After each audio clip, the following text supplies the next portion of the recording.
So I'm going to mark my birthday, no, I'm not going to tell you how old I am, by revelling in my newfound autocratic powers, because I'm sorry to have to announce that we now live under a left-wing dictatorship.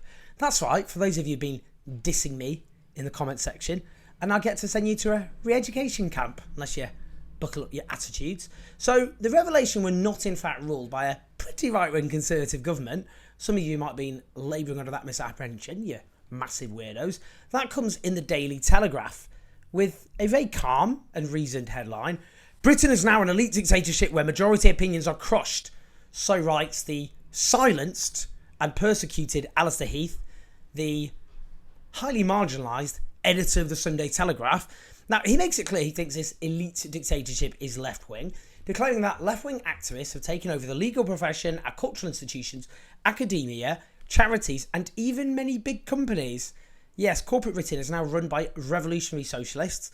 Some call it the City of London. I call it the Comrades of London. Hey. Now, Alistair Heath is not exactly filled with the spirit of optimism on his own terms. He's previously written, Tory Britain faces extinction at hands of a radical hard left alliance. Now, don't make promises you can't keep, Alistair. I didn't realise the Telegraph was now just churning out pornography for left-wing activists. Got a bit hot under the collar just reading that out, to be honest. I mean, I'd love to know who this radical hard left alliance is, and when are they coming to our rescue, and more importantly, crushing Tory Britain and making them go extinct. Blimey. Erotic. Now, he's also previously declared... This is funny. It is funny. I'm going to make an important point with this, by the way. Britain is in ruins thanks to the failed dogmas of our permanent leftist elite. Now, hold on a minute. I know some of you are like, hold on a minute. The country is, yes, in an absolute mess. We can meet Alistair halfway there. Some agreement, some consensus. But not to be a little bit pernickety, it's not actually us, the left, who've been running the show. There's actually been a Conservative government now for 13 years.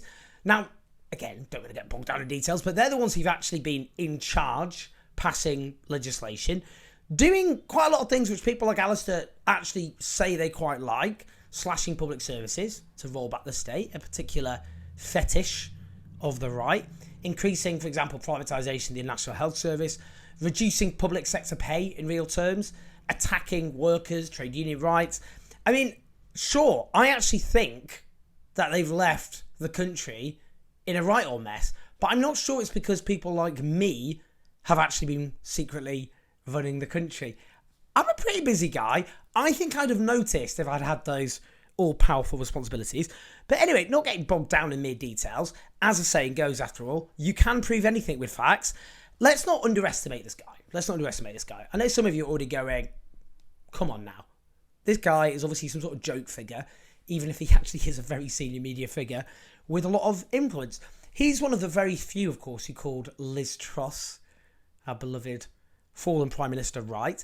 As he sagely warned last August, Truss derangement syndrome is lulling our failed elite into a failed miscalculation.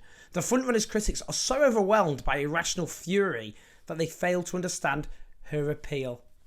Who can, of course, forget her appeal? Now, some of you are so driven by Truss derangement syndrome that you think that just because Liz Truss pursued exactly the policies Alistair Heath craves, she wrecks the economy, sent mortgages spiking and rents, and permanently shattered the Conservatives' electoral fortunes, forcing her out of office after 44 days, making her by far the shortest serving Prime Minister in history, leaving office with, and this is not a joke, worse ratings amongst British voters than Vladimir Putin. You think that just because of that she was a failure? Well, all that shows is you've let your irrational fury overwhelm you, and you just don't get her appeal. Now, he also correctly predicted that under Truss, Britain's declinist Remainer elite is about to be humiliated. And boy, did we. Still reeling from that particular humiliation. She really showed us. Now, back to his current masterpiece. He writes, Britain's deranged war on cars, a looming ban on gas boilers, the debanking scandal, the failure to prosecute crime, the attempted cancellation of women, the sabotage of the Brexit agenda, the scale of migration. Welcome to anti-democratic Britain, where the beleaguered majority is increasingly subject to the whims of an entitled activist elite that often seems to despise the people over which it exercises so much power. Now, he says all the policies listed above share a devastating commonality. They're deeply unpopular. Well, that's not true, for a start. Now, he talks about the deranged worn cars. He means low traffic neighbourhoods. Now, a poll in London found that 58% support low traffic neighbourhoods, with just 17% opposed to blocking residential streets to motorists. So, where does that leave you, Alistair? You could talk about ULEZ, the ultra low emission zone. A lot of controversy about that all of a sudden after the Uxbridge and South Ruislip election. But again, the polling showed that in London that there was a big lead for those who backed it over those who opposed it. Not exactly striking evidence there. If he talks about Brexit, well, polling now shows that a majority thinks it's failed. 63% think it's more of a failure than a success. Migration, now he's right. Actually, when it comes to headline polling, that people think immigration is too high. But when you start breaking down immigration numbers and you put that kind of polling, like what do people think about foreign students, which is a big chunk of immigration, they pay in like around £28 billion a year. When people are asked, would you, if it means less, like cutting back £28 billion and cutting funding to public services because we've got less money, would you support cutting student numbers? I don't think most people are going to support that, are they? Another big chunk, Ukrainian refugees, public support there. When you start breaking it down, the actual specific examples of who is coming into this country, then yes, you're right, people don't like the headline figure. But when you say we're going to kick out another example, you get lots of foreign nurses coming in. Do people want less foreign nurses? No. Lots of people working in, for example, IT. Do people want less of them? I don't think there's a burning demand for that. So when you actually go through who the people coming in the country actually are, I mean, there's a focus on small boats, but they are a tiny, tiny, tiny fraction of our overall immigration numbers, then actually there isn't massive public support for slashing those particular examples of migrants coming into this country. On the issue of trans rights, well, the polling suggests only about 3% of the public think it's a priority. There's actually large-scale sympathy instinctively amongst the British public for trans rights and for trans people saying or accepting trans people for who they say they are, despite an obsessive campaign, an obsessive moral panic by the media against them. And also, since when were minority rights contingent on what the majority felt? When we got rid of Section 28 and equalised the age of consent, that was in the teeth at the time of public opinion, not now. Public opinion has shifted since the legislation was shifted.